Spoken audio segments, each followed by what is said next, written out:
now tuned in to the cold, hard truth. Cayman's #1 hard-hitting live podcast show, where we feature some straightforward conversations on political, social, and celebrity news and all things happening in the Cayman Islands and around the world. This show was created to give the people a voice and a means of being involved and informed without any filters. Sometimes it gets crazy, but we always keep it real.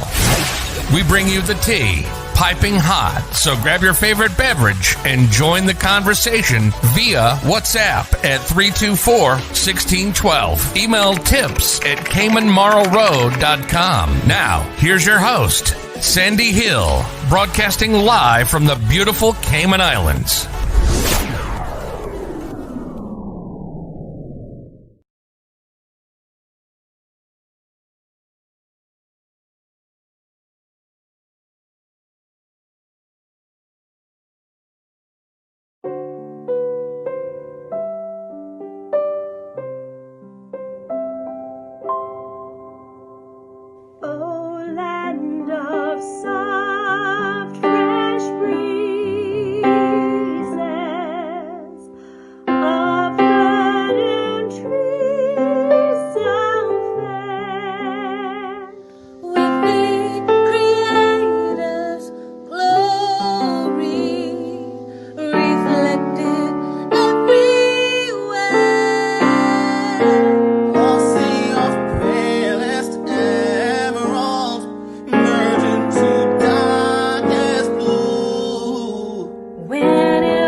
Good morning, everyone. Good morning. Good morning. Just adjusting the camera. So I don't think you need to see me adjusting it. So that's why you can't see me yet. Happy Friday. It is Fab Friday, folks. We're going to be getting it here in a second. If you missed last night's show, you missed a pretty good show, I must say. We had all sorts of crazy people who are not irregulars on the show trying to justify bad behavior. And you guys know how we feel about people trying to justify bad behavior. Well, it just doesn't make any sense to me. So give me one quick second here, folks. I'm just trying to make some adjustments to the camera. And it's like camera, lights, and we're gonna have action in a second here. Oops. Oh my gosh. The camera dropped, folks. The camera dropped. Oh my. Don't worry. We're working on a permanent solution to the camera situation here, where every day we're not going to have to keep making some changes. I'm actually changing it because I do want to sit down. 1 second, folks. I need to grab some water. So give me one quick second.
All right, good people. I think we are just about ready. I'm sitting down today. This is why it's taking me a minute to get this all sorted out, because I don't feel like standing today. I was up really late last night. Ta-da! There we go. I was up pretty late last night, folks. And so, let me just move this over just a tad here. I always love to have that Cayman flag in the background. Normally my monitors have the flags up as well. Don't you just love that flag? Gives you such pride. Good morning, Olivia. Good morning, Elizabeth. Who else is here with me? Where's Evelyn and everybody else?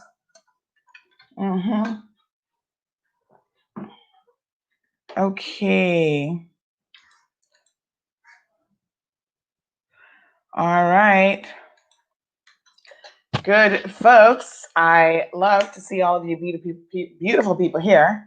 So let's see who else is joining us. You guys are kind of quiet today for Fab Friday. So listen, we got a lot to talk about. I'm just actually catching up and reading a few quick messages.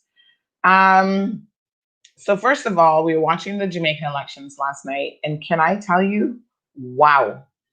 We were hoping to have Janika from Kingston on today, but she's had some sort of an emergency. Poor Janika. There's always an emergency in Jamaica. I don't know what it is with her, an emergency, but something's always going on. So the Jamaican election, she would have been in a better position to talk about, but I did watch them on TVJ last night. And can I just tell you, somebody got their behind handed to them in a big way. OMG. The JLP cleaned up, like literally almost a clean sweep out of 63 constituencies. They took like 50 something. Let me just pull up the story here because I thought this was an amazing sweep. So Cecile, good morning. Larry, good morning to you. Janelle, how are you doing, beautiful? Good morning, Miss Janet. Good morning, Beulah. Thank you guys so much for tuning into the show today. So I was just saying that literally, Jamaica had the most interesting election. I don't really follow Jamaican politics like really closely, but what I do know is what happened last night doesn't happen very often. So it was not only a clean sweep, but a lot of the candidates that were in there who were removed were like people who'd been in there for 3 consecutive terms, for example. They were like strongholds, right? And some of them got moved. So here are some names in case you do follow Jamaican politics. We had Dayton Campbell. Apparently he's like a big time guy. That would probably be the equivalent of like somebody removing a Makiva Bush or an Anthony Eden. There was Peter Bunting, and apparently that was a shocker from what I understand from Jamaicans. And Wycombe McNeil. So they were all like heavy hitters. Those are the heavyweights in Jamaican politics for the PNP. And thank you, Jasmine. So the JLP took 49 of the 63 seats, and I guess PNP took the rest, which would be 40. Does that math add up? 49 and 14? Okay. So they're going to do final tallies tonight or today. They'll be counting. Yes, that is 63. Good morning, Louis. How are you? He says CMR massive. What is going on, folks? It is Fab Friday, Louis, so we are ready to get it. Lots and lots of news. Evelyn, thank you for tuning in. I'm running a little bit late today because, as you guys know, my daughter started a new school. So now she's 4 years old and she's getting ready to go into like big school, primary school. So we moved her for her kindergarten year, which in government school would be reception. We were thinking about putting her in government, and then I spoke to some parents who go to the specific government school that she would have been placed in. And I heard some kind of negative things. Parents don't have control of these kids. I'm like, they're only 4. Like, how can you not have control of a 4-year-old? So I was a little bit worried about, those types of issues, behavioral issues, overcrowding, that sort of thing. And at 4, she is so impressionable. I guess she will be impressionable for a very long time, as most kids and most people are. But her environment makes all the difference in the world. So it's like when I first put her in daycare when she was only 8 months old. Good morning, Miss Morna. I noticed a humongous difference in her developmental skills right away. I mean, it was amazing, how quickly she just adjusted, and it was like you saw a light bulb moment with her as a toddler. And so I am not surprised that here we are at age 4. We've made a slightly different move again. And it's the same thing where, again, there's that light bulb that's going off, right? So I see her coming home and she's like saying certain things about temperatures and the days of the week and the weather and different little things. And I'm like, yes, the cogwheels are working, and she is learning by exposure, learning by doing, learning by being around other kids and other, she's having conversations with them. So my husband and I have this going joke about her because she always seems to identify with like 1 or 2 kids in the school, and everybody's her best friend at the age of 4. So she's like, oh, my best friend is, and then she names entire class. This one and that one, and I'm like, how many best friends do you have? So she doesn't understand as a 4-year-old. Normally a best friend is like maybe 1 or 2 people. She's not there yet. And so in her previous school, she had this little boy that she really, every day she came home and it was his name. Oh, he pushed me, or he did this, or he did that. But I think she just really liked him for whatever reason, you know? And he's the cutest little kid. He's got like blonde hair, but it's kind of curly. And he's a little bit of a bad boy. So he does push the girls sometimes. So he's a little mischievous. So now that she's at this new school for almost a week, she kind of said yesterday, she mentioned a new boy. And so we're like, oh, well, what does he look like? Who is he? We're trying to figure out now when we go in the classroom so we can identify him. And lo and behold, he looks, based on her description, I haven't seen him yet, but it sounds like he looks just like the last kid in her class. So either she's giving us a wrong description, or even as a 4-year-old, she's got a little boy that she is fixated on. So I thought it was kind of funny. Good morning, Miss Sue. How are you? So I'm having to get up earlier in the morning to get her up earlier in the morning and get her ready for school and out the door. Well, last night I was up until after 2:00, way too late, working on some content, which I'm going to talk to you guys this morning about some of that. So I had to put up the Jamaican story because unfortunately our regional correspondent, she was having some tech issues. So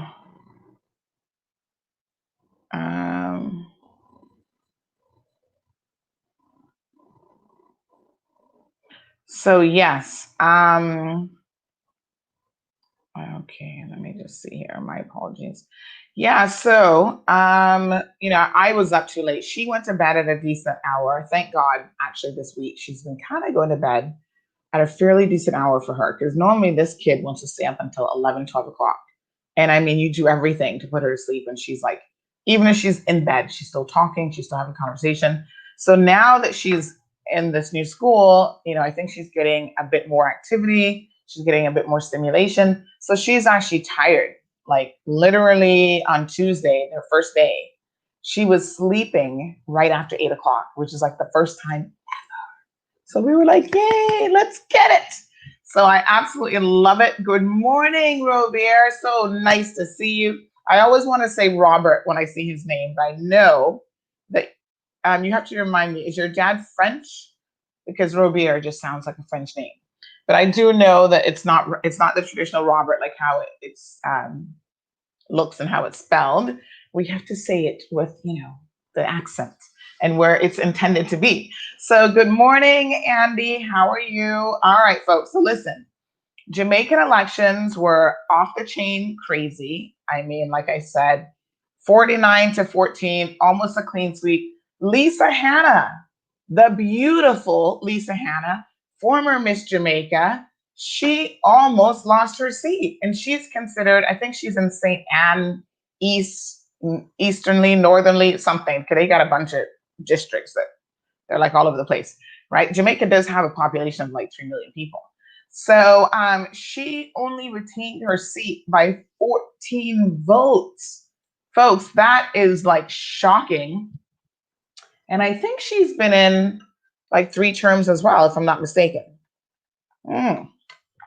So that's pretty crazy, right?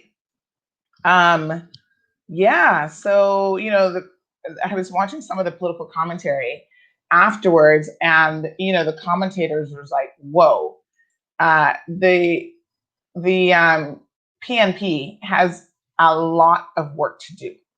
And this is a clear indication from the people of Jamaica that they were obviously happy with what they had in there, which was the Green Party, the JLP, and they wanted more of the Green Party in there.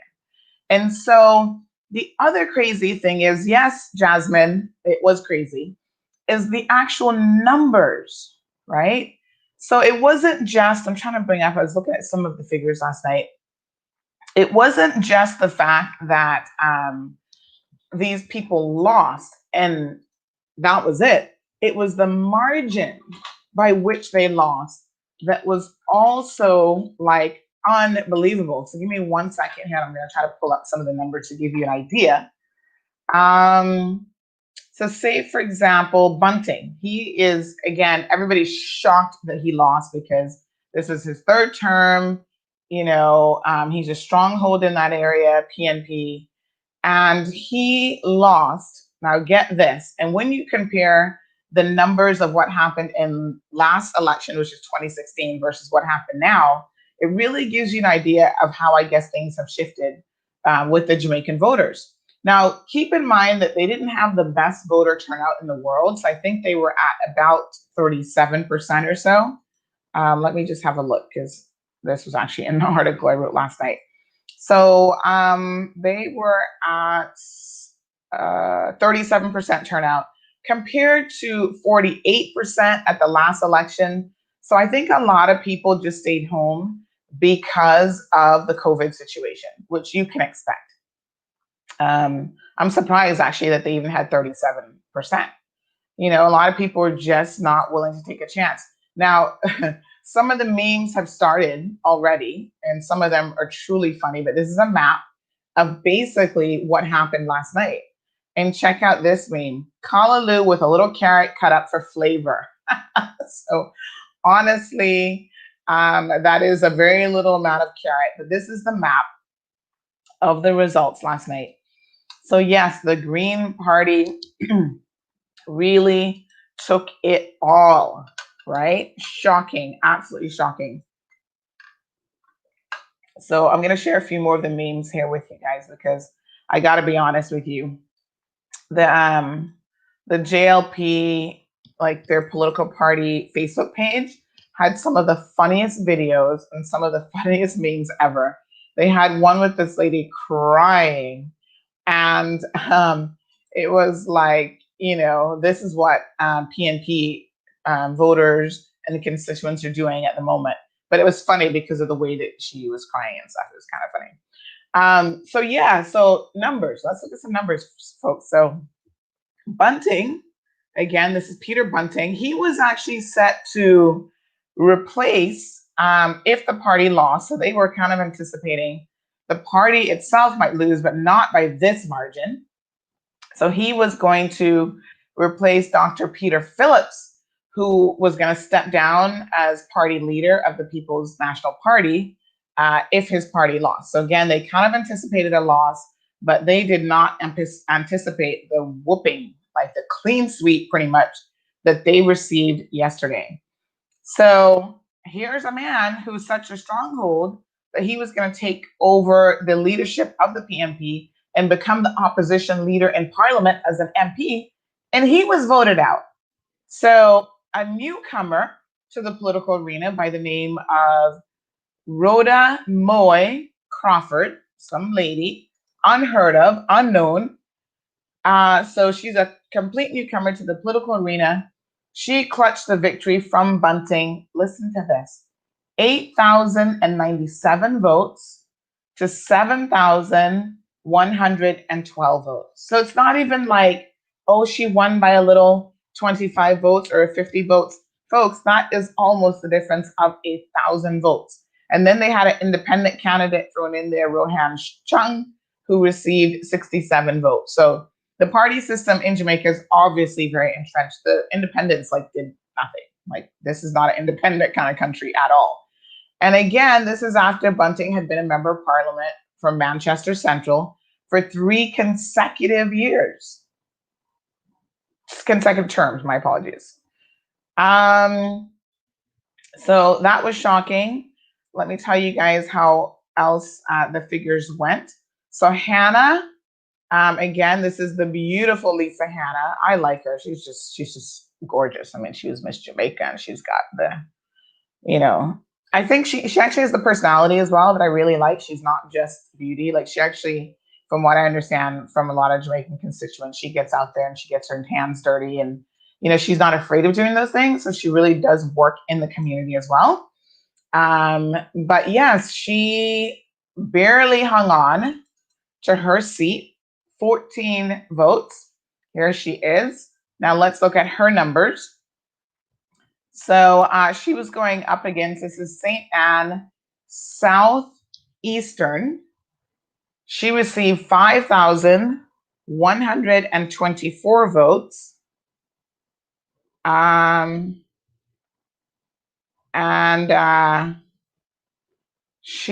her opponent, which was JLP's Ivan Anderson, got 4,900. Oh, sorry, wrong. Let me see. Yes. Oh no, she was up against Delroy Grantson. My apologies. But in 2016, just by comparison of how the numbers have changed, right? So she won by 14 votes this time. So her opponent had over 5,000.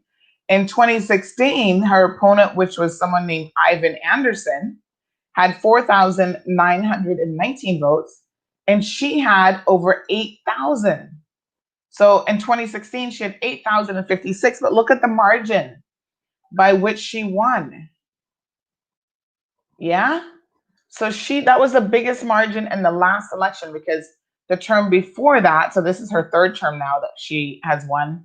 The term before that, she received 8,996 votes in 2011, compared to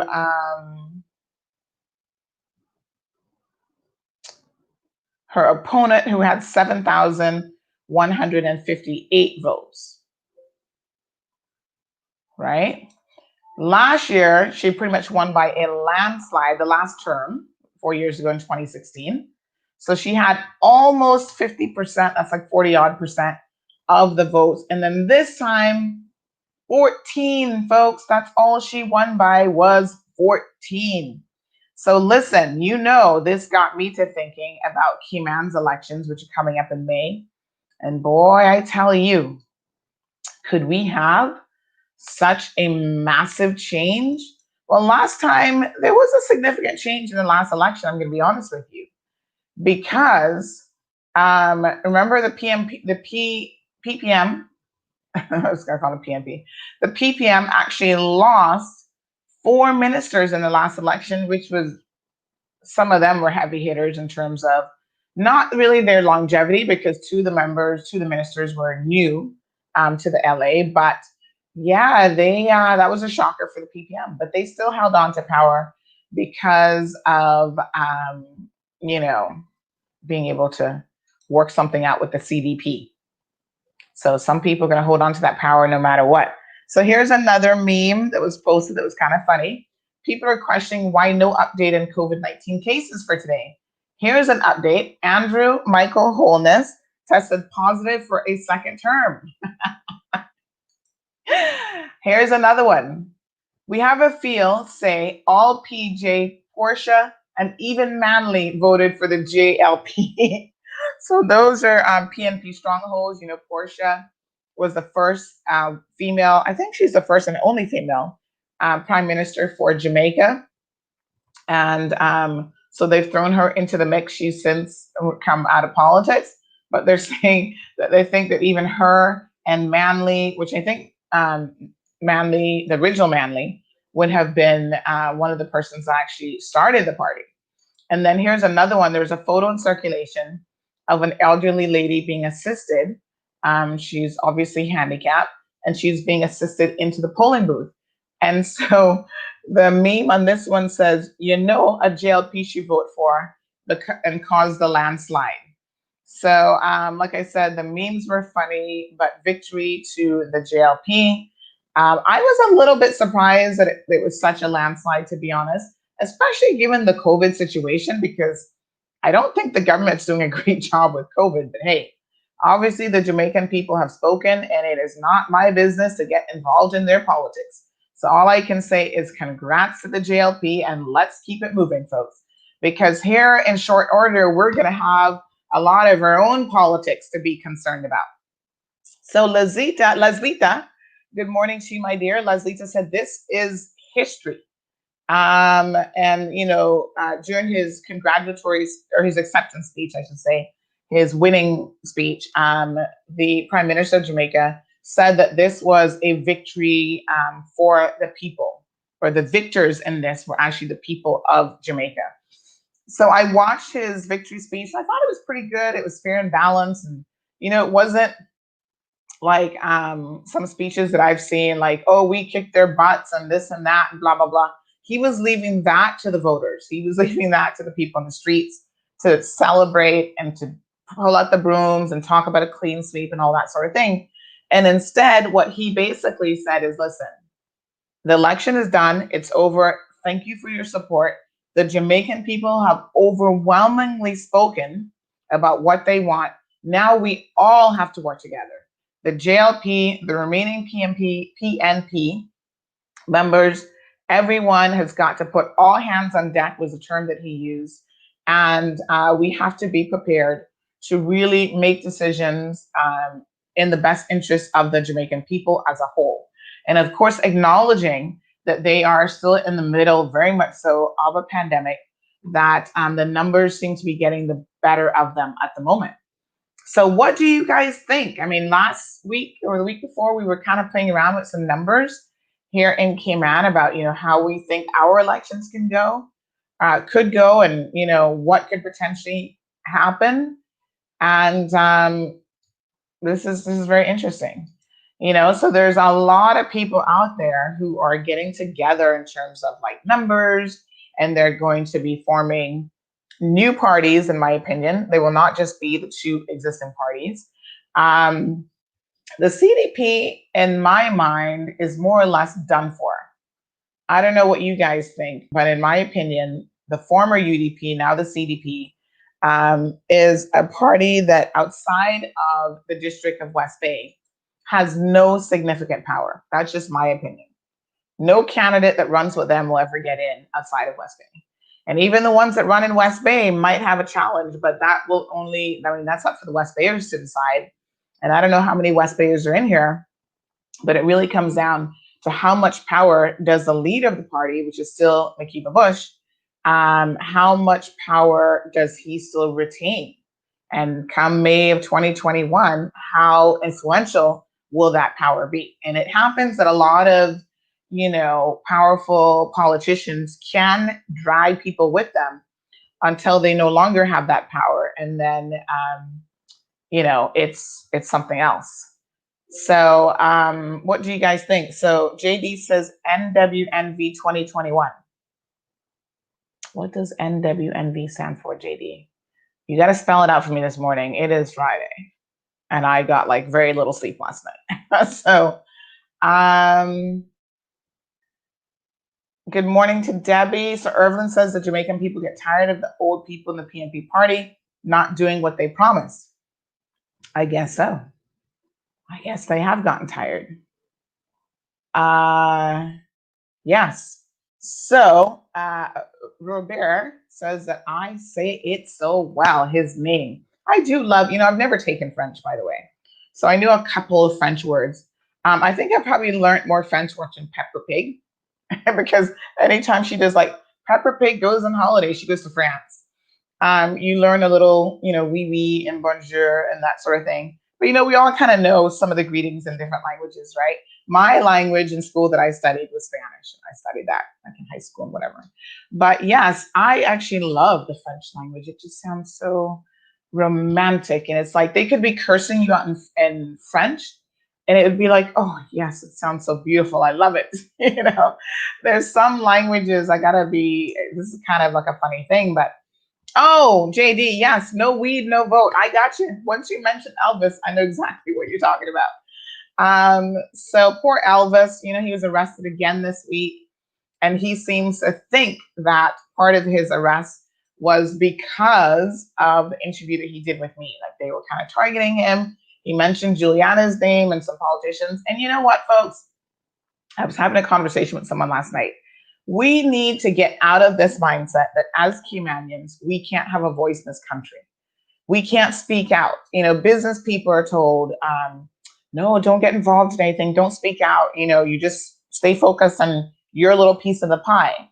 And at some point, you realize that formula just does not work. Staying focused on your little piece of the pie when the whole kitchen is falling apart, right? And others are coming at your pie who shouldn't have a rightful entitlement from all over the world, doesn't quite work in the long term. This is our country. We've got to take ownership of it in more ways than one. So we have got to take ownership in terms of, our involvement. And you don't have to be involved in politics to be involved in this country. Speak your mind, make sure that you participate in legislative changes in this country, agitate your politicians for change. And guess what? Once they stop representing the people, vote their asses out and we're done. Let's give somebody else an opportunity to see what they can do. So JD says free up Elvis, and Kizzy says free up the weed. Oh my gosh. You guys are killing me here today, but good morning, Kizzy. Thank you so much for joining the show today. Absolutely love having you guys here. So let's move on to a few other things. Speaking of speaking up and being involved in your country, one of the things that's on the table right now, folks, that you've got to make sure that you have a say in is the registered land law is about to undergo some changes. Now, why should you care about this? Because the registered land law has in it the provisions that deal with foreclosures. And so that is what allows a bank, when you have defaulted on your payments, to come after you. So remember a couple of years ago, it was changed where it made it a lot easier for banks to come and take and repossess your home. Well, because of the number of foreclosures that have occurred in that space of time, there was a consultative paper that was done to say, maybe we need to look at this again. And that consultative paper made some recommendations about changes to make it more balanced, right? Now, listen, you know how this works. The banks have all the power, folks. If you ever thought that you went into a relationship with a banking or financial institution and you have any power, think again, okay? You're lucky if they give you a decent interest rate based on your credit, right? So your good pay history. They might say, oh yeah, well, the best we can do is this amount. They're pretty much offering everybody who gets approved. So if you're good enough to get approved, most people are more or less getting the exact same interest rate. And the bank is there to make money. No one can say that they don't enter into the relationship understanding that the bank has the upper hand, especially since they're the ones loaning you their money. So you can quite understand why they do have the upper hand. And in fact, I mean, the most interesting thing about it is, if you can borrow $200,000, $300,000, $500,000 to the bank with interest, so long term you're going to pay triple that. You know this, okay? But if you start to default on your payments, folks, they're going to be there waiting and saying, we got to take that beautiful home right back from you. And so you do everything in your power to try to keep your job. Heaven forbid, don't get sick. Have insurance. Have all these things in place that when you get in a tight spot, you're not facing a foreclosure and potential homelessness. And we've seen a number of cases over the years that have been really high profile of people, finding themselves in a situation. And it's really unfortunate because, listen, I kind of feel like it's a sort of thing that can happen to anyone, and you just never know. You just never know. One serious illness in a family is all it takes for you to see, financial dire situation. And most of us are already living paycheck to paycheck anyway. Every single month, it's like, okay, I need that paycheck to pay the bills. I need that paycheck. So it's not like you have a nest egg or humongous savings to fall back on if something happens and you need to, need emergency funds, you have a family illness or whatever the situation is, or heaven forbid, someone in your family is no longer able to work. So,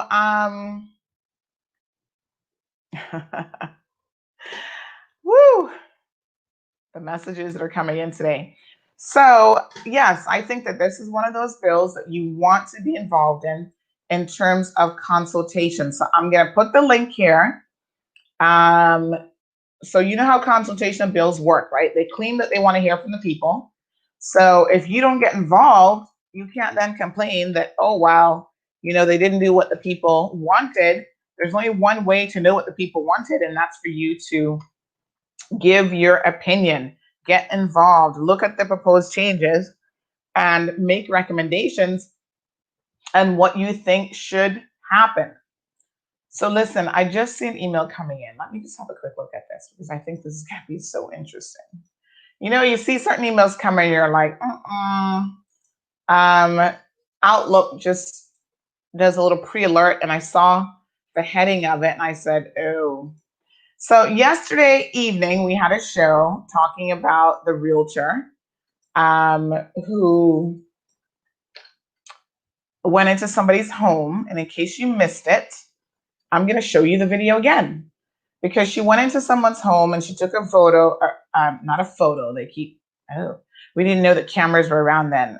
Folks, when I say photo, we mean a picture of Jesus, and she turned it down during a showing. Let me show it to you just in case you haven't seen it, because even after yesterday's show, I had people messaging me, oh, I want to see the video. So here we go. Just got to my showing, and I'm quickly turning on all the lights, getting it ready for the people that are coming in.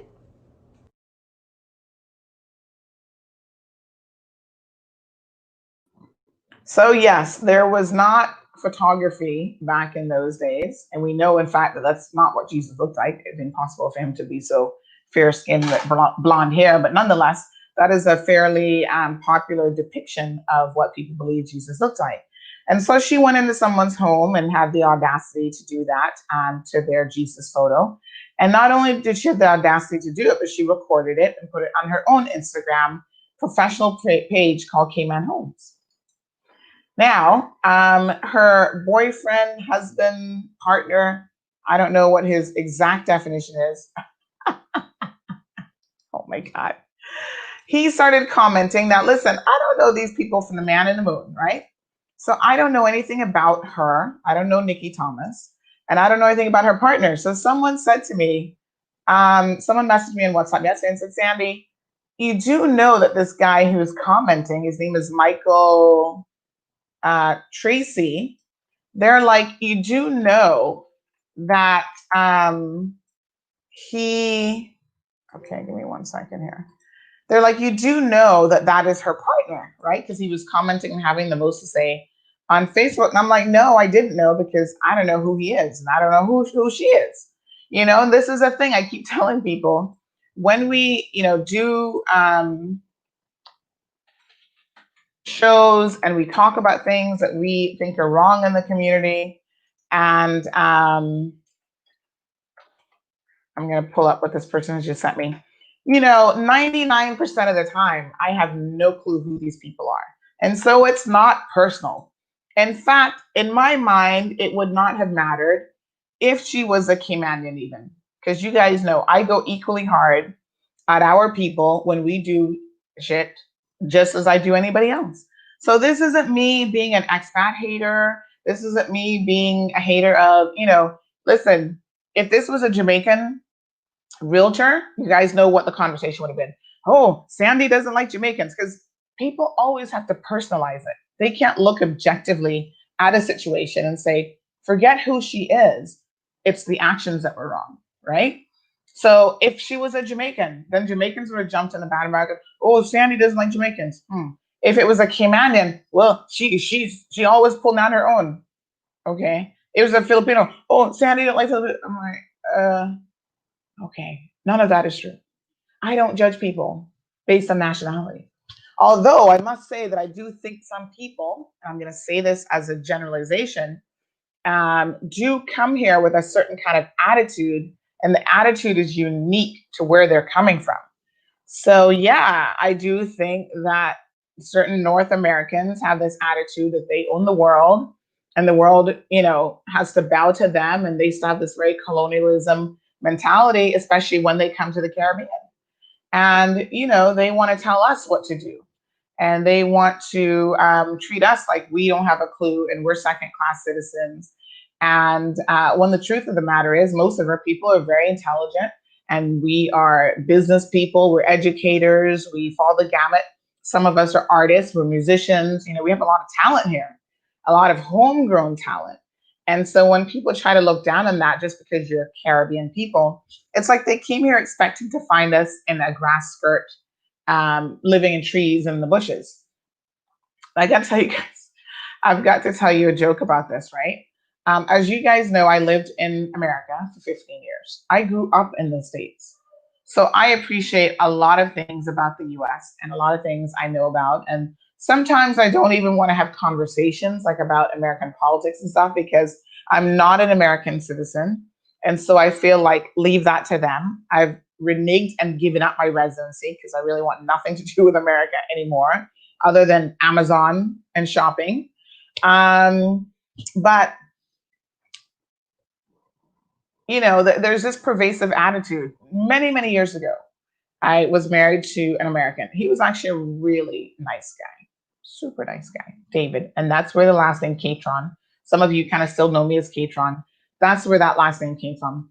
David was one of the nicest people you ever wanted to meet. He was a police officer. He's since passed away. And he was just a super nice guy. I don't have anything bad to say about David. Nice guy. One time his sister was coming to visit. This would have been her first trip. And, they're originally from California, from Ventura, California, but they had lived in Orlando, Florida for a really long time. So his sister is very kind of different, So she's into like the bird watching. She's like the nature chick. She's like the girl who you're never going to find really wearing makeup. She was a musician. I forgot what instrument she played. I think she played the violin. It was a string instruments. It might have been like the violin or something, but she was like in a little band and she played music. And in the later years, she was doing title search for like foreclosures and banks and stuff like that. She had her own little business and she was into like bird watching and this kind of thing, right? Hiking and she liked that kind of stuff. So anyway, she came here for her very first trip and she was somehow, when you travel, you always try to figure out like, do I know people in Jamaica? Who can I link up with? So she linked up with a lady who was living here, an American lady who was into bird watching. And so the two of them were going to go out on some bird watching excursion. So they met up. And then after she met with this lady, she came back and at the dining room table, she's telling us the story about her day and how her day was. And all of the things that this American woman had told her about the Cayman Islands. And can I tell you, the made up history was like, my mind was literally blown at the stuff that I was listening to at my own dining room table about how in Frank Sound, Caymanians live in the bushes. Listen to this straight up BS. We live in the bushes and there were people like almost like animals, like living very primitive and like it was this whole crazy story. And I sat there going, oh, like my jaw literally dropped open as Cecilia was talking and telling us the story. Now we had been on island, we hadn't been here that long, but I'm like, listen to me. If there are people living in the bushes in Frank Sound, as a Caymanian, I would have heard about this already. I'm pretty sure of that. And then I said, look around, Cece. We have some of the best infrastructure in the entire Caribbean. in terms of our homes, and you've got $1 million properties and all sorts of stuff here that you may not even find in some areas of Orlando and the US. I just could not believe, my ears were so flabbergasted. And you know me, it only takes me 1 minute to go, stop the BS, folks. Hit the pause button, hit the stop button. You need to stop this conversation because this conversation is beyond foolish. And I get highly insulted by certain things. You don't come to Cayman as a visitor, and I don't give a hoot if you are my sister-in-law or anybody else for that matter. Don't come here as a visitor in my home and sit down at my dining room table eating my food that I just cooked for you, talking one pile of cockamamie that isn't true, and then reflecting bad on the Caymanian people. Now you're going to take those stories back with you to the rest of the in-laws and the rest of the family, and they'll probably believe you. We have one of the most sophisticated financial systems in the world. What are you people talking about? Whoa, I was just like, listen, you know me, 2 2s, I don't care who you are. I was in that conversation like, please get your facts straight. Why didn't you do a proper tour by someone who knows the Cayman Islands and learn a little bit about Caymanian history? And I said, I tell you what, morning, Alice, I can arrange a tour with you for someone who actually knows. Why didn't you do the nature trail, the Mastic Trail in Frankstown, go in the bushes? Please don't get lost because we won't be sending a rescue team for you, but go in the bushes and really see if you see any people living in the bushes. I was just like, what the heck? Anyway, folks, then we started talking about religion. I was like, you know what? I need to finish eating my food and be done with this conversation because it was going to like the next level. And so she didn't like how I put her in her place, but I don't really care. Okay. So, good morning to Alice. Robert says, don't forget coconut phones. Yeah, they really think that we live like, listen to me. When I worked at Maples and Calder, and this is when I first came back to the Cayman Islands, so this would have been 1990, I think I came back in 96 or 97, so the late 1990s. We would have people coming from the UK, and of course, in the US, there's less of a, where I was living in Tampa, there was less of an international flavor, especially for British and Canadian people. In Cayman, we have a lot of British and Canadian people, right? So it took a minute for me to kind of get used to them and some of their nuances and culture and stuff. So, you know, at Maples, it's an English run law firm. You know, 99% of the staff, lawyers, support staff, were English at the time. Now it might be 75%. I don't know if it's any more diverse. So anyway, a lot of the support staff were from the UK, and the secretaries, you know, you get to talk to them, you're at lunch, and, you know, sometimes you talk while you're at your desk or whatever. And they would say the most interesting things. First of all, the partners like Tony Travers would always have to be sending out these reminders on the email. Please remember that you're no longer working as a barmaid. This is how he would write it. In London, you're now in a professional work environment. So please dress accordingly. Because back then, boy, they used to come dressed like they were a hooker on the back roads of Jamaica kind of thing, right? Like they would come dressed for the nightclubs. It's like, where are you going? This is a professional office environment. You're not in here trying to pick up a husband, although some of them were. So maybe they knew more than I did, right? So yeah. So on one occasion, one young lady was sitting there talking about her new apartment here in the Cayman Islands. And she's like, oh my gosh, you know, I've got a microwave. And I'm thinking, okay. And and I've got like carpet in my apartment and all these things. And I'm thinking, so what's the big deal with having a microwave, a big screen TV, carpet, or whatever? Like that's run-of-the-mill stuff. Like that's nothing extraordinary.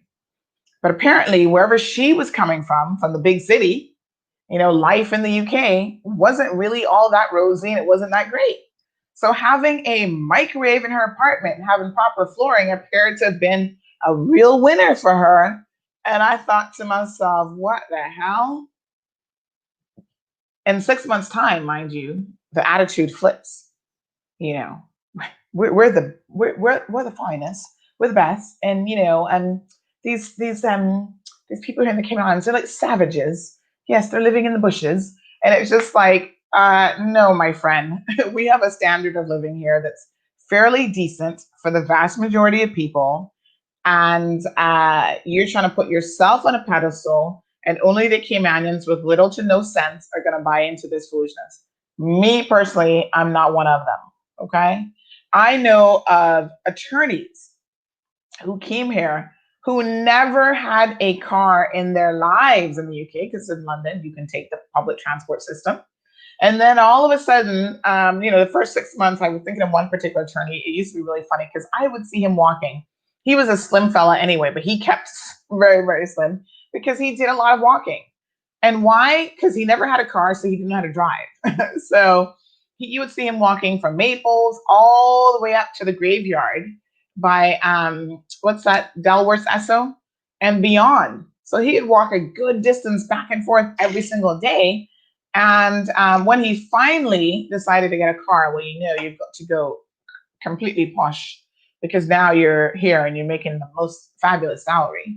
And you go and you buy yourself a Porsche that you can barely drive because you've only just learned how to drive. So, anywho, Jonathan wants to know, why do we keep importing all these so-called humans to ruin our country just like they did their own?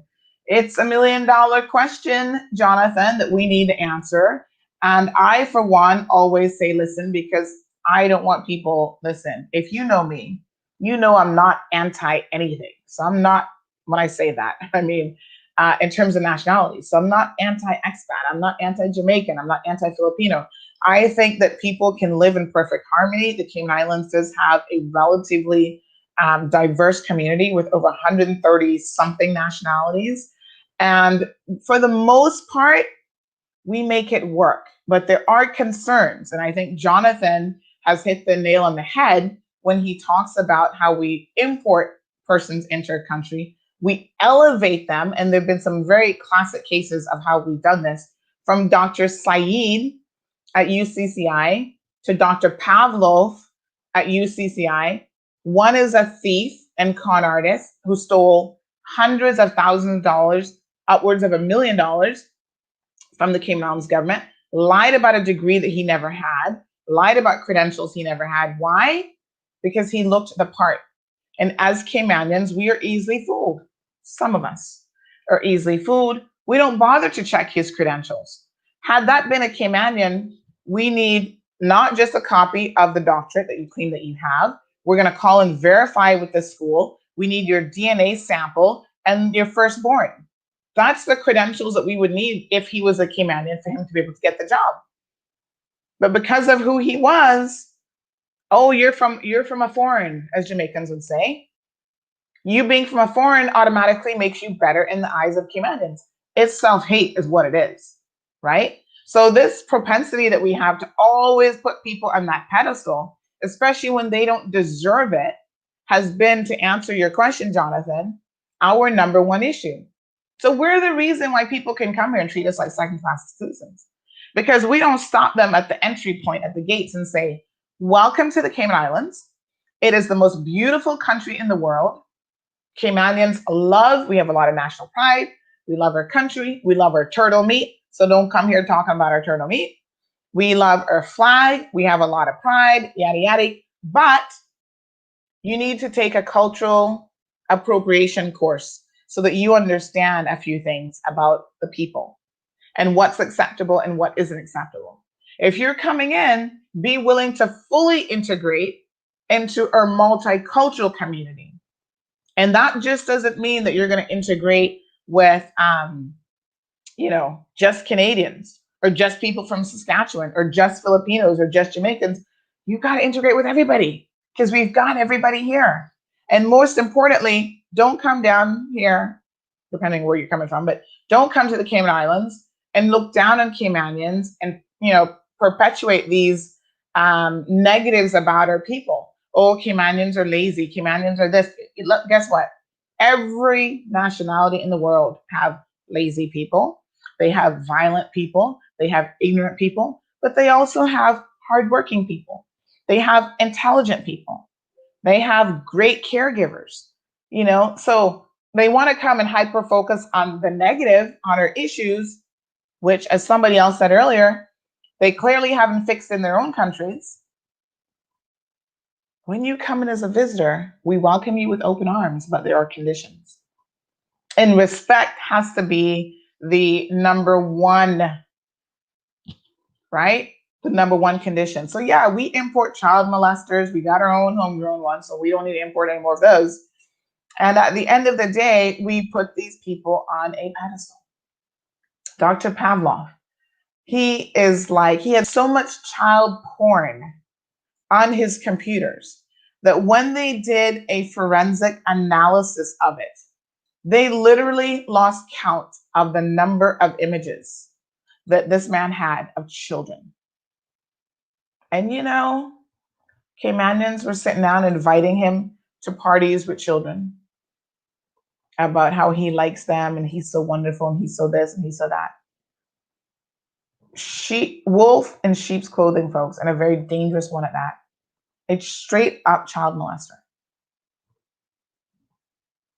So yeah, Sue, lots of false credentials, pretending to be somebody that they're not, and we need to be a little bit more discerning. The same standard that we're going to use of, on our own people, because, we know who our people are. So somebody was saying there's kind of an ongoing joke, and it's funny, but then it's not funny, right? Especially of people on the BRAC, because Cayman BRAC is so small.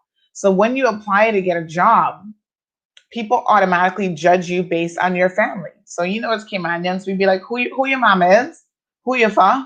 So if somebody doesn't know you, the first thing they want to know are who are your parents, who are you for, right? Who are you connected to? Because the only reason they're asking you that question is because the apple doesn't fall far from the tree is the thinking of most people. And they want to be able to judge you based on who you are. They don't want to give you an opportunity to prove yourself or to not prove yourself. They want to say, oops, you for TD number 2 from West Bay Central, blah, blah, blah. Oh no, honey, she's a crackhead. So we can't give this one no job. It's like, what? Look at my resume, look at my credentials, look at how hard I've worked, look at the things I've done. So as Caymanians, we tend to judge ourselves a little bit harsher, judge our own people a little bit harsher than anybody else, and for all the wrong reasons. So we will keep people down here in this country, and other people we will elevate, promote, give positions to that they do not deserve and they do not earn. So imagine what a quandary we are in as a country when our own Caymanians are doing that, plus a lot of the expats are doing that just because they're like, hey, I'm going to help my friend out. So if I'm from Canada and I work in the DPP's office, or I'm head of the DPP's office, what do you think the numbers are going to look like in the DPP's office? It's not going to be a whole lot of local people. And I happen to know that the DPP's office, which is the district, what does the D stand for again? Director of Public Prosecution. It's actually called the OPP, the Office of Public Prosecution. That office has very few Caymanians in the office working as lawyers. And imagine how many lawyers we have being called to the bar all the time. But government always has an excuse of why they can't give them articles. Kathy Wilkes is a perfect example of that. For some reason, I was thinking that Kathy was already called to the bar, but she hasn't. So she was working in government, waiting for her turn to be called to the bar. And every turn around, there's a million excuses why she's not called yet. Yeah. So they want to frustrate you. And they will do that by all means necessary. And it's just wrong. I have no issues with Diane Oku coming from the woods in Saskatchewan to work here in the Cayman Islands. She seems to be a very bull of a prosecutor, which I guess is a good trait in a prosecutor, right?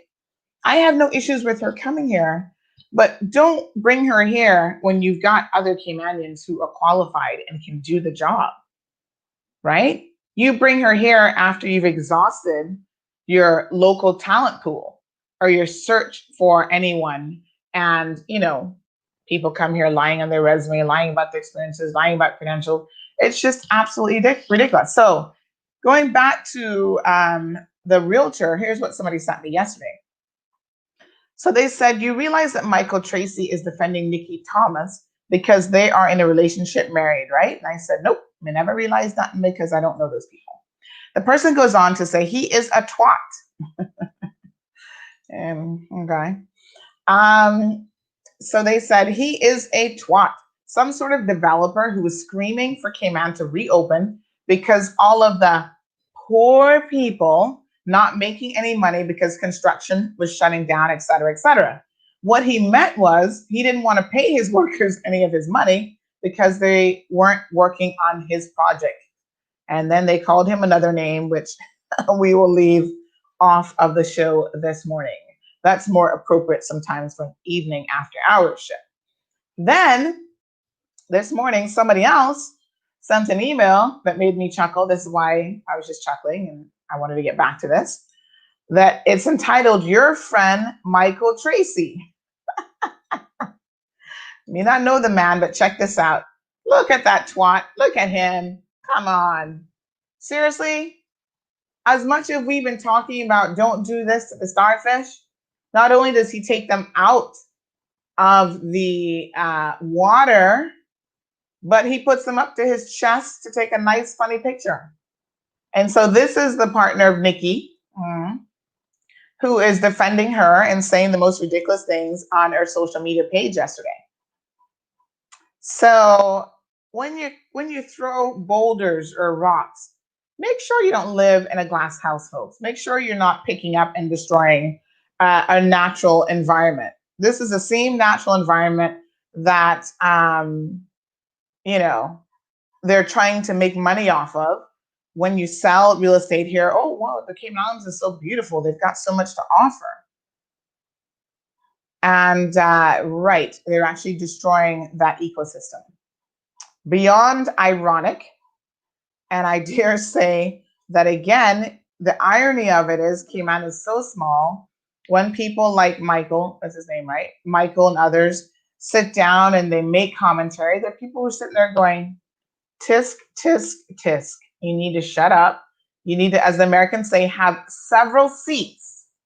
So sit your ass down because you have no room to be the authority on anything called professionalism or anything other, you know what I'm saying? So it's just so funny. When people send me these things, I do admit that I have more than a chuckle when they do. After all, I'm only human. And so, yes, Michael, you had the most to say.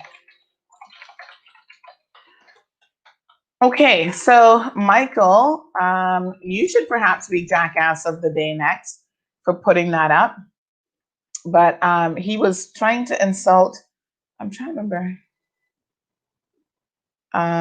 who else he was going after on social media. Anyway, conversations like this, unfortunately, tend to take on a us versus them mentality. And that is certainly not the intent. Like I said, it doesn't matter who she is. It just so happens that she is an expat realtor. So that might add a little bit of additional insult to the fact that people don't get it. People don't understand. So someone said on the Facebook comments, bet the defense committee on here loved it when someone else received the same title a while back. Which of them showed up in defense then?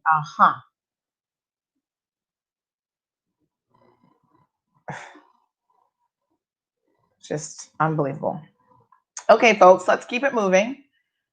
We've given Nikki her 15 minutes of fame, and we are now done with that discourse. Oops, my apologies. All right, so this young man here will be appearing in court this morning to answer to murder charges. So he probably won't answer to them today, but he is officially being charged with the murder that occurred over the weekend in the early morning hours of Saturday of a young man by the name of Leon Ricardo Pars, or Ricardo Leon Pars. I get it confused, but it's the first names I think might be reversed. And they were involved in an altercation at Lily's. And as a result of that altercation, this young man stabbed the other young man, and there is video footage of him with a knife in his hand. Police are nonetheless asking for people to come forward because the law is a very funny thing in terms of evidence and how evidence can be submitted and how it works. But they require eyewitnesses to get on the stand and say, I saw this or I witnessed this or whatever. They can't always rely, especially since the victim is deceased, they cannot always rely on CCTV footage. And sometimes the CCTV footage doesn't always tell the full story. So the police are begging any eyewitnesses who were there at the scene, and obviously there were a lot because I saw at least what appeared to be 3 separate videos of what transpired. And so the police are asking for those persons to come forward and to assist them with their ongoing investigation into the death of Mr. Pars. Both the victim and the alleged perpetrator are only 27 years old, really and truly probably had his entire life, ahead of him. He doesn't really look like he was focused on the right things based on this picture, but let's give him the benefit of the doubt. He remains innocent until proven otherwise. And so he will be in court today answering to the charges of murder. Again, stabbed a young man his same age who has now who lost his life over the weekend as a result. There have been several stabbing incidents. So 2 were near fatal. 1 was fatal in the last 9 days. So the police have said that they want to remind the public, it's crazy that the police even have to remind you of this, that carrying these bladed weapons is obviously against the law, and that they will pursue anyone that they find with these on their person. So even if the police stop you and they conduct a search and they find it, believe me, you will be charged accordingly. And it is very, very unfortunate that so many people have lost their lives in such a manner. And it doesn't matter, I guess, how you lose your life. A life loss is a life loss. Lillian, going back to the topic that we were just discussing, says, we ain't easily fooled for 10. We are prejudiced and lack of self-worth is what allows those things to happen. Agree 100%. Yes, we do prefer a lot of foreigners over our own. And you know what is so funny about that? And I say this as someone who is married to a foreigner. Even in terms of our relationships, our personal relationships, for a lot of us, that also proves true and proves to be the case. A lot of Caymanians will not marry another Caymanian for all sorts of reasons. My only concern when it comes to marrying a Caymanian is I've always been like, they might be family because unfortunately, having grown up in the States, I don't know a whole lot of family, so, and the people who know, they would tell me after the wedding and after the first child, I'm like, oh yeah, you know that your cousin, right? I'm like, oh, are you kidding me?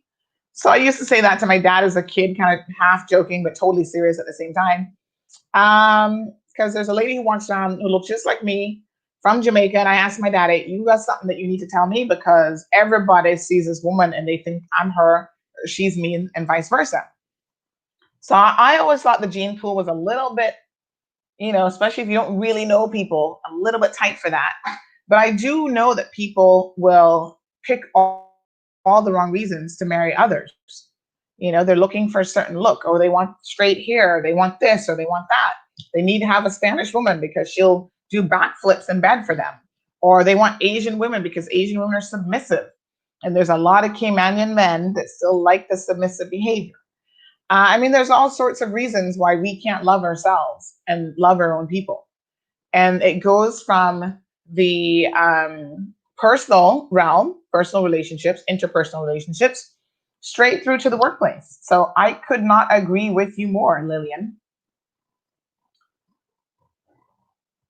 Yes, Sue, someday we need to get into that a little bit more about how networking in the friendship circles help a lot of people to get jobs here in the Cayman Islands that otherwise they would not get. It's like you get a job and you're bringing your auntie, your uncle, your cousin, your brother, and 15 of your best friends along with you. And it happens every day. These recruitment agencies, HR personnel within firms, they all do it. Remember the famous case, and it's helpful when we can discuss situations that we know are true and that we talk about facts, right? So remember the last prison director. He left under a cloud of,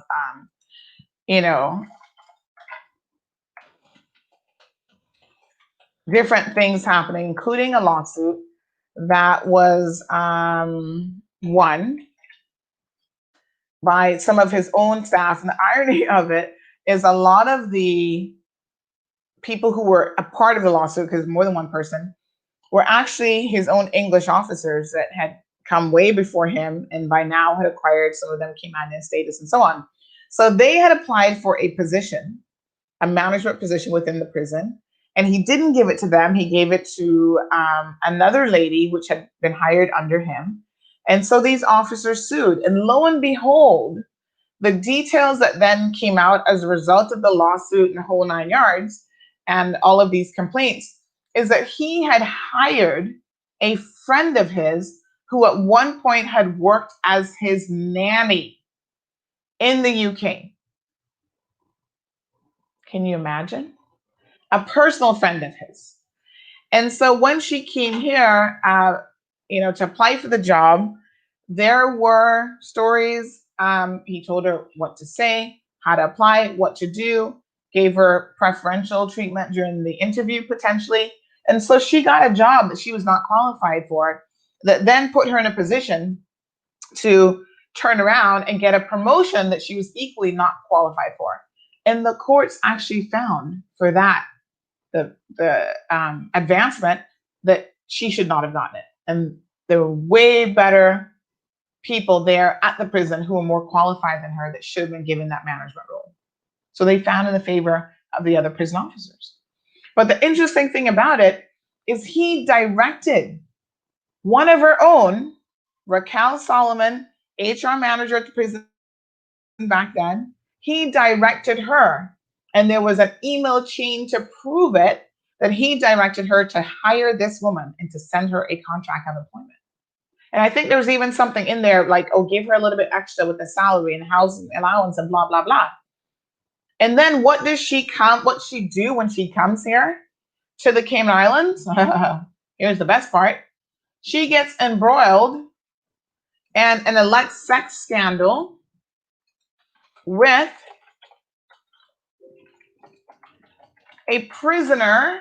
This is the caliber of professionals that we would want to import in. Got involved in a sexual relationship with a prisoner. Folks, I don't make this stuff up. Duke Caesar,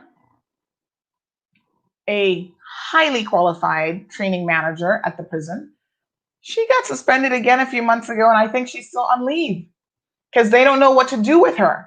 Because again, they've unlawfully suspended her, and now the prison director is claiming that, he doesn't want to work with her. But you made a mistake and suspended someone that shouldn't have been suspended. So I'm confused why what you want or what you like becomes a point of contention here. Nevertheless, the first time they suspended her years ago, it was because she knew about this relationship between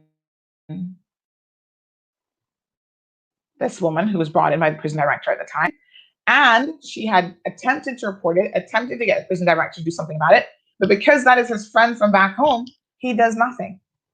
So Duke instructs people to set up a camera. Dookie instructs people to set up a camera in her office so that they can catch the oral salaciousness. And when I say oral, I don't mean they were talking. They were talking too. They were sexting, and she was calling the prison cell and having all sorts of thoughts about whatever they were into. I want you guys to try to understand what I'm saying here for a second. Because this is the kind of stuff that blows my mind. I'm just like, how the hell does this happen in the Cayman Islands? But this is precisely what happened. So because she instructed someone to put cameras to get evidence of criminal wrongdoing, she was terminated and fired from her job. Meanwhile, listen to the craziness of this. The person involved in the alleged wrongdoing, sex with an inmate, sexting with an inmate, all that shenanigan, gets to keep their job. What the hell? Yep. All because of the friendship circle, folks.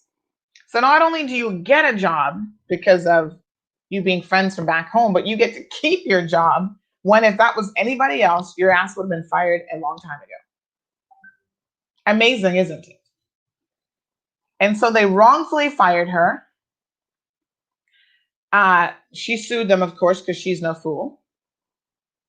They had to bring her back, pay her a humongous salary for the 2 years that they had let her go for, plus more for the professional embarrassment, pain and suffering, whatever. I'm sure she cleaned up, right? Back pay, the whole 9 yards, put her back into the position that she was before. So she had to be reinstated into her job. Fast forward a couple years now, they do the exact same thing again. Suspend the woman over some foolishness where they haven't dotted their I's and crossed their T's. And again, the woman still isn't any fool. She's probably the most qualified person in the prison in terms of educational credentials. And do you know that there is a chef at the prison right now who was hired because of this friendship circle? When there was a qualified Caymanian, I need to get the term because I fancy myself to be a chef, but I don't know all the professional terms, right? But there is a professional term for like a certain level in the culinary world. Both of them had it, equally qualified. The Caymanian has a master's degree, whereas the UK fella doesn't. The Caymanian who was working locally, has a job, whatever, requested a certain salary to be the chef, the head chef at the prison, requested a certain salary. It wasn't at the bottom of the poll, but it certainly was at the top. They were told, no, we can't pay you that. So they turned around and re-advertised the job. All of a sudden, a friend of the prison director, who's a chef, applies for the job, right? The allegation is given tips on how to do certain things during the job interview, what we're looking for, blah, blah, blah. And guess what? Not only do they hire that person, but the salary that the Caymanian was asking for, that they said, no, we can't pay you that, they end up paying the expat that salary. And the expat has no master's degree and is culinary in the culinary world, less qualified. I want you guys to listen to the things that I'm telling you here, right? There are issues in government departments, government institutions of unfair hiring practices, and no one is paying attention.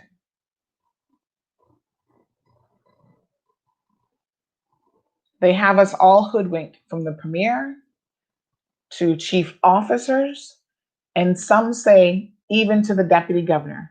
They've got us hoodwinked into thinking that they're being fair and balanced and they're picking the best candidate, when that is not always the case. And there are instances to prove it. Now, if you think that the first case of that prison manager, her name was Natalie something or another, I'd have to look it up, having alleged sexual relations with an inmate, and the video footage was pulled, so the government has the footage, right? What they didn't know was somebody else had a copy. So they're no fools. Notice that never went anywhere, just quietly. You would think that that would be the only instance of this happening at the prison. Guess what? Right before COVID hit, because I was going to drop the story and then COVID hit and COVID took over, there's another young lady at the prison from the UK again. I don't know what it is about these girls from the UK. Maybe they've never had a Caribbean man before. And the little extra Caribbean flavor got them going crazy. But honeys, you don't have to pick a man in prison.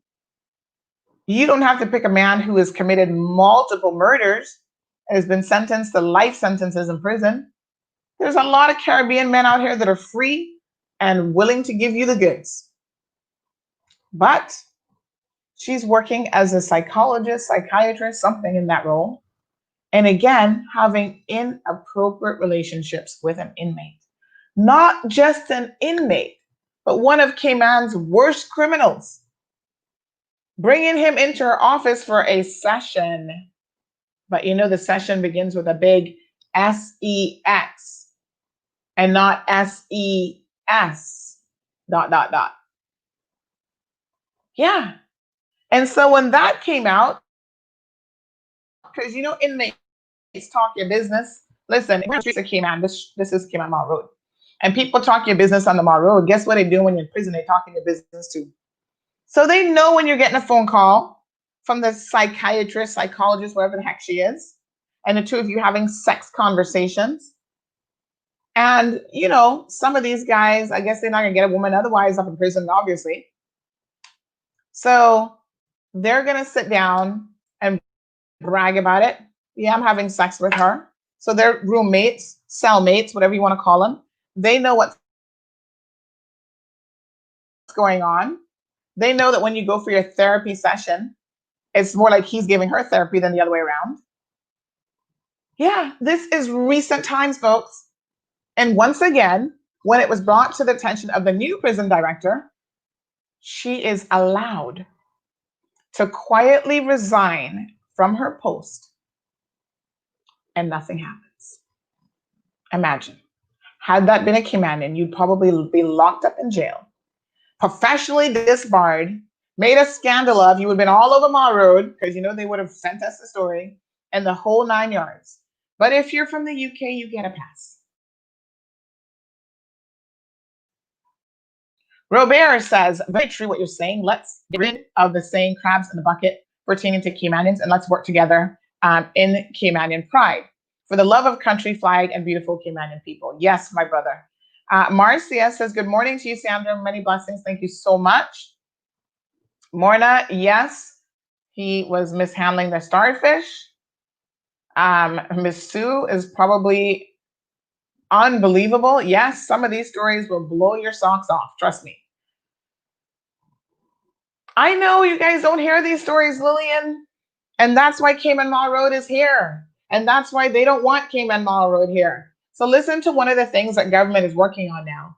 They're coming up with a government-run media credentials agency or some foolishness, where they're going to tell you, the people of the Cayman Islands, what is media or who is official media. Because listen, we got so many stories on this government, the politicians, and everybody else that they do not want to come out. So now they come up with this fanciful thing, which, by the way, they're going to be pushing through, according to them, in about a month's time. Oh, they're going to open it up for consultation, but it should be completed within a month. Well, that sounds like a very short consultative period to me. But you know what? We don't care, folks. We're not here to placate to them. They can call us media. They can not call us media. There's always a workaround to how this works, my friends. And we know the law. We know the systems. And we know that, you know what? We don't even have to be operating in the Cayman Islands in order to do what we do. I could pick up myself right now, move to another jurisdiction, sit down, do my show the same way, still got all the same news, and be in contact with people the exact same way as anybody else.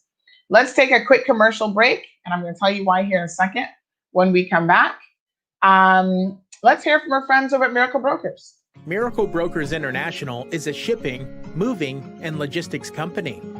You get all our expertise in one stop. Our motto is shop, ship, and save. All shipments are important to MBI, and will track your items during shipment, clear through customs on arrival, and deliver to your door. MBI will spend the time in lines to get your cargo for you so you can be more productive with your time. Miracle Brokers,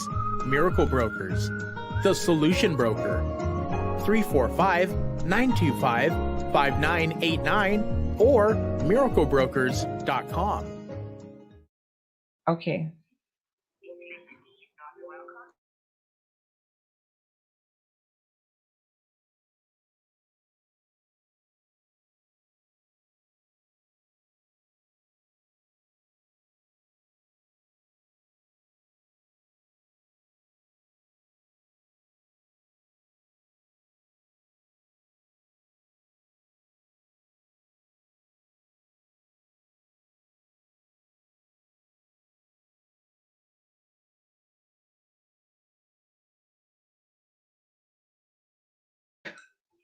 I'm telling this is the police calling me about something. I've got to go and give a statement about it. I'm like, on air, lady, I'm doing a show, and it's like blah blah blah blah. Okay, blah blah blah. Okay, bye. Anyway, good folks. Listen, Robert says that prison story is something from an HBO series, Oz. I'm telling you, folks, no lie. And you would be surprised what else happens at some of these agencies and so on. I mean, it is just crazy. Absolutely crazy. So, yes, Michael, the remit, I dare say, of this new government agency will probably be to hide as much information as possible. We're going to be doing a story on this a little bit later on. I've asked another question about what the aim and objective is of this supposed government agency, this accreditation agency. So government is going to run a media accreditation agency. What makes them the experts in this? Only God knows. So let's just spend the couple remaining minutes of today's show speaking about media. The Compass has made a very interesting announcement yesterday that in order to start reading their news online, they are going to be charging you. So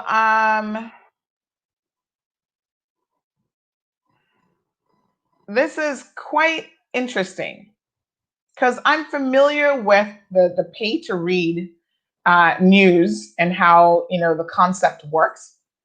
It's called a paywall system. So what paywall essentially means is for you to get in, you got a wall up and you pay to pass the wall. Hence why it's called paywall. So it is basically subscription-based news. And it's nothing new. I mean, it's been around for years. The Compass obviously, are following suit with other digital online media platforms. What has essentially happened here is that the Compass is admitting that they are in dire straits financially to be able to pay all of their reporters. Now, I don't know how many reporters the Compass has left, to be honest, because remember back in, when was that? March or something, we were the only ones who reported this story, as far as I know. The Compass never reported it. They never even confirmed it. They talk about their independent media, but there's certain things about themselves that they don't really report or confirm. But we know that there was a mass layoff of employees, people who had been there 40 something years, people like Karen Ryan, who had been there her entire professional career. Now, I don't know what section Karen worked in. I think she worked more in the back end, like production, putting content, whatever together. She wasn't actually a writer, but they lost some writers. They lost sales team, people that they'd even taken from Radio Cayman, such as Young Seaford.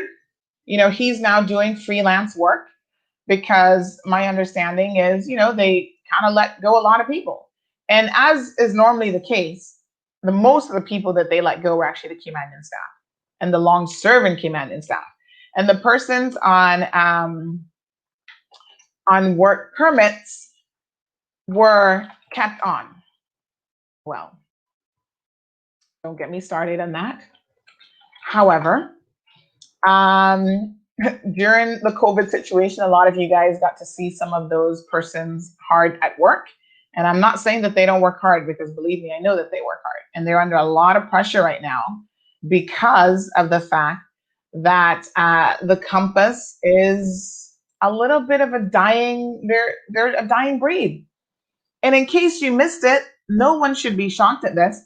because October of last year, I think it was, I did an editorial on this entire topic saying, listen, the Compass is so old school to think that they will continue to be the leaders in news by printing a daily newspaper. The era of daily newspapers was done 5 years ago. The only reason that the Compass held on a little bit longer is because I don't think that they quite understood what was happening around the world, right? And small country, we're a little bit late to the party. We do things a little bit later sometimes than other people. We still want to pick up a physical newspaper and read. But listen to this amazing statistic, right? Sir Bob Jones, virtually no one under 30 has so much as held a newspaper, let alone read one. And this is overseas.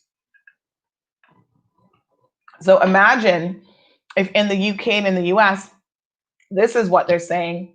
Print media has been dead a long time. So the Compass has had a digital format for about 10 years, a decade or so. Although in the e-letter that their editor-in-chief, Kevin Morales, sent out, he said that they'd had it for 4 decades. I think it's only been about a decade. Interesting choice of words. And he also says that the Compass has provided news to the community for over 50 years.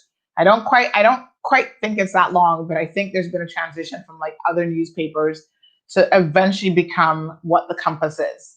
But here's some of what they've had to say. Right, starting in September, frequent visitors to our website will encounter a paywall asking them to subscribe to our service. This new subscription option will enable our newsroom to stay independent and well-staffed and to cover the news and stories that shape and inform our community. Now, the interesting thing about this, do you guys remember a couple years ago, not even a couple years ago, that would have been last year, when the Compass brokered a deal with the Cayman Islands government where they would be working with CIGTV. Now, the interesting thing about that is Wendy Ledger was pissed off that that was allowed to happen, primarily because she has said, hold on a second here. This can't be the case because this reeks of favoritism. What do you mean a partnership with CIGTV? Does that mean that the Compass is going to be getting preferential treatment with news stories, news interviews, all this sort of thing? Like, what does this mean exactly? And so she did an editorial piece back when this arrangement was brought about. This was actually March of 2019, so just a year and a bit ago. And she says this collaboration between the Cayman Compass and the government to bring independent video news to the local community is troubling. So this was the response of the Cayman Islands government, this PPM government that we have in now, right? Of Cayman 27 disappearing. Oh, wow, Cayman 27 disappears, no problem. We're not going to save them, which I'm not saying that that was a wrong decision at all, because you need to understand what really transpired with Cayman 27. So the government says, forget Cayman 27. We have another option for you, CIGTV. Okay, so a government-run TV, quasi-TV entity collaborates with a private Cayman Compass entity, and we really are to believe that this is independent. We really are to believe that if the Compass gets the most salacious or best story on the PPM government, that they're actually going to print it. Collaborations normally mean that those types of things don't happen. You don't have much independence. So I'm curious, I'm going to actually reach out to Kevin Morales and ask him, whatever happened to this collaboration? Has it fallen apart? Is it no longer working? Like, what's the deal? Because if you're going to ask people to pay for your news stories on your digital platform, we don't necessarily have a problem with that in theory.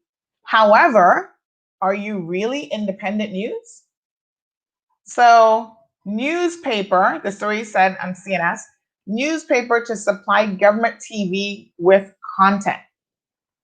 The newspaper is going to supply them with content, and presumably the other way around as well.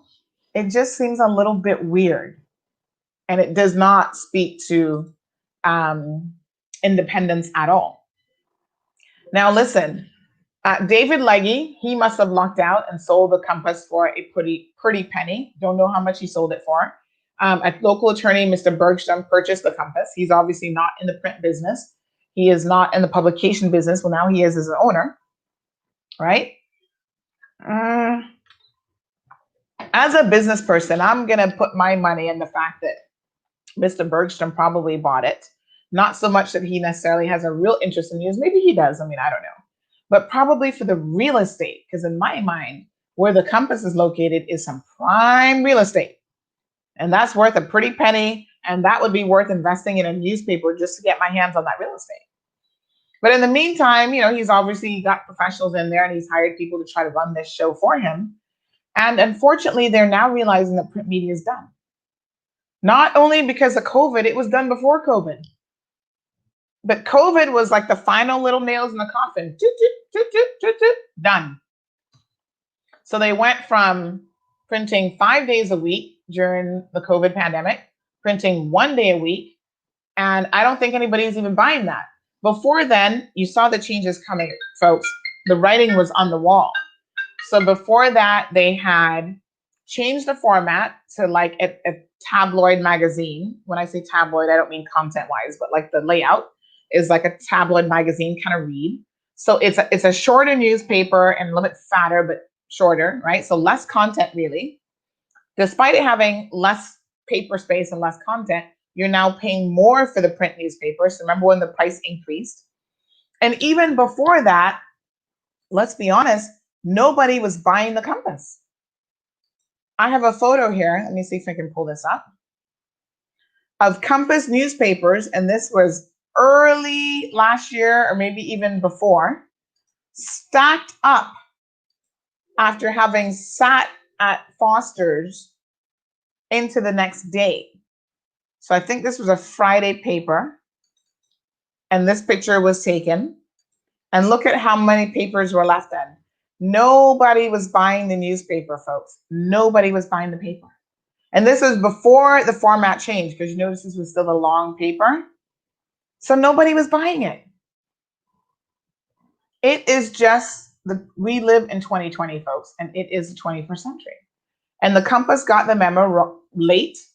Legge lucked out and was able to sell it. He probably got more than the Compass is actually worth.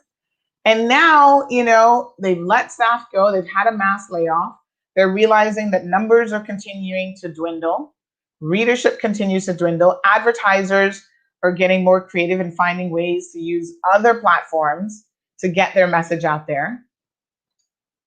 I mean, Cayman Mall Road, not to blow our own horn, but we have been around for 2 years. And we are now competing with the number of followers, not the number of likes, because Facebook likes, we always trail the Compass. So I think they have at least 10,000 more likes than we do. But in terms of followers, we are right on the heel of the Compass. Let me tell you, in fact, what the numbers are. I think we have 28, almost 29,000. And for followers, the Compass has, let me see, followers. They have, and this is information that you can always get because it is a public page. They have 33,000 followers. So a few thousand more than we do, but it's not a huge difference in terms of followers. But like I said, they do have a substantial number more likes than we do. Now, what Facebook does that is incredibly interesting is, as a page, a business on Facebook, a Facebook page, you are allowed and permitted to compare yourself to other pages of interest to you. So other pages that are like in the same sort of industry or whatever, right? And then you're able to go into your insights area on Facebook, and you can have a comparative look at how you do compared to all of those other pages. And the most interesting thing is, I'm waiting on this guy to send me a barcode. The most interesting thing is, for the past 2+ years, so just as we got out of the barn, we have had more engagement on our social media platform So I'm going to just grab the current stats for you because I never want to lie about anything. And I really do my best to be as honest as possible. So these stats are relatively conservative compared to some that we've had in the past where, we've had 3 or 4 times the number of engagement than the Compass. So despite the fact that the Compass has 10,000 more people like their page, and that's what these numbers are based on. I'm going to show you here in a second, right? Despite that fact, we still have more people engaging with our social media pages. And so when an advertiser hears something like that, they think, why would I pay top dollar? Because the Compass has not adjusted their pricing. They're not thinking, all right, times are tough. Let's charge people less money. They're going to keep the pricing the exact same, get rid of staff and the whole 9 yards. Let's break this down. This is currently what it says as of right now. I just screen grabbed this, right? So Cayman Compass has 26.2 thousand page likes. We have 15.2 thousand. You do the math. That is what? 10,000 more? A little over 10,000 more than we do? Okay. So even with 10,000 more people that have liked their page, look at the engagement now. And the engagement are the people who are doing stuff on your page, reacting, commenting, sharing. So they had 53.6 thousand. This is for the past week. And we had 93.8 thousand.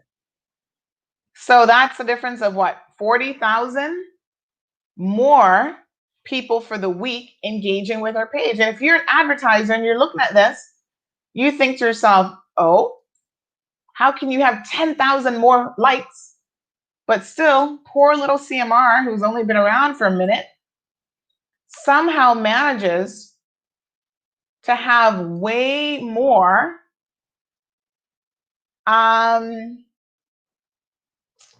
people engaging in their page. And I'll tell you what, there have been times that the numbers have been substantially, the difference has been earth-shattering. Let me see if I can find another one that will give you an example of what I mean. Okay, so here's one that was, I think this was sometime last year. So the numbers we were at, this might have been a little bit, this wasn't that long ago because we had 14.6 thousand. So I had to check what date this was, but we had 14.6 thousand page likes. They had 23.8 at the time. And look at the engagement, 129 versus 316,000, almost 3 times the amount. I think the percent increase is like 144% more engagement than the Compass. We don't have the resources, folks, that the Compass does. So this isn't bragging rights over the Compass because they got us beat with manpower, resources, and the works. But at the end of the day, this is a numbers game, right? So advertisers, and I can't tell you the countless number of advertisers that I speak to, they want to see your numbers. They want to see your statistical information. This was February. They had 73.3 thousand in terms of engagement. We had over 200,000. Folks, this information is from Facebook. I don't make this stuff up. I'm not collating the numbers. It is what it is. All right. So Morna says, no papers for me. Get my news straight from CMR. And I can assure you we will not be charging you. Catherine, I hope you had a beautiful birthday.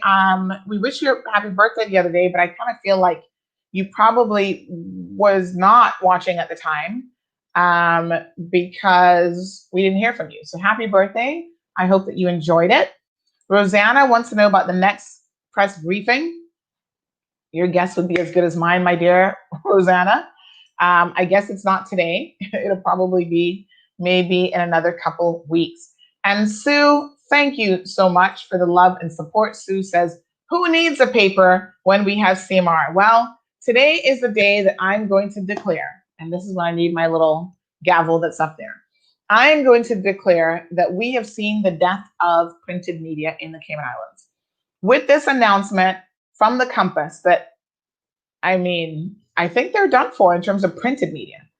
Catherine, oh, I think somebody had it confused then because someone said that you had a birthday. Well, happy birthday to your daughter, Catherine. Thank you so much. So yes, at the end of the day, printed media is done. I don't know what the Cayman Times is doing, but again, when was the last time anybody picked up a Cayman Times? And their printed paper was free. I don't know why Ralph Lewis keeps printing their paper because it never made any sense to me to begin with. He took over from Cayman Observer, I think it was called, and then he started printing a paper, and I'm like, why? I think it was just because he's trying to get revenue for the job ads. But now that government has introduced their own mandatory job portal, which was something I personally recommended years before they did it, kudos to government. They've not made it work entirely well yet, so they still need to fix that. Print media is done for, and now that they want you to pay for news, we'll have to wait and see how well that's going to work out for them. I don't know. You guys have to tell me. Folks, Fab Friday, that's it. That's a wrap. We're done. Have a beautiful and safe weekend. Young people, stay home. Stay home. Stay home and have your drink. Stay home and relax yourself. Do what you got to do at home where you're safe. Don't go out in the streets. Do not carry knives, guns, I don't know what else, machetes, hatchets, baseball clubs, whatever. Don't do it. You're going to end up in jail or dead. Simple as that. And it's simply not worth it. You have your entire lives ahead of you. 27 years old, 18 years old, 19 years old, folks. It's senseless violence. We don't need it here in the Cayman Islands. We have so much to be thankful for, so much to all try to live for, and to make this place a much better place.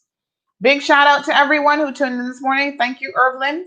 You guys have a blessed and safe weekend. And we will be back here, God's willing, on Monday. If there's anything breaking, of course, it happens over the weekend. You guys know we will be on the scene if we can, bringing you the latest happenings. So be safe and take care until then. Thank you for tuning in to another edition of The Cold Hard Truth. Make sure to check Facebook for showtimes and more information and the latest news at CaymanMarlRoad.com. Subscribe to our IG and Facebook pages to get the latest happenings.